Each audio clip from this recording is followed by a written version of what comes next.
वजीराबाद के इलाके वरपाल चट्ठा में एक मकामी जमींदार की बेटी की शादी की तकरीब इस वक्त एक अनोखे मोड़ पर खत्म हुई जब खवातीन के दरमियान तल्ख कलामी के बाद दुल्हन वालों ने दूल्हा और उसके अहले खाना को बेइज्जत करके वापस भेज दिया।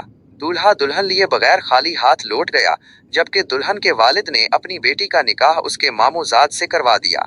जराये के मुताबिक मकामी जमींदार फख्र जमान की बेटी की शादी बैरून मुल्क मुकीम डॉक्टर बिलाल से तय थी।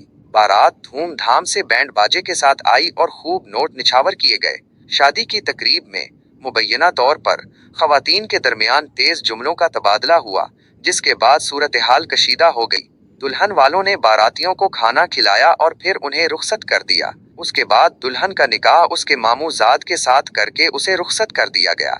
जराये से ये भी मालूम हुआ है कि दुल्हन वालों का कहना था कि शादी से पहले ही ससुरालियों का सख्त रवैया नाकाबिले बर्दाश्त था और अब शादी के बाद बेटी को किसी अजियत खाने में भेजने के मुतरादिफ है। दुल्हन वालों ने अपनी बेटी को करोड़ रुपए से जायद मालियत की गाड़ी तोहफे में दी और भारी मालियत का जहेज देकर उसका निकाह मामूजाद के साथ करके उसे रुखसत कर दिया। इस सूरत हाल पर एक शेर मौजू है। बिगड़ी जो रेत रस्म की, पल में बदल गई बाजी, दुल्हा चला गया खाली, रही मामू की शहनाई।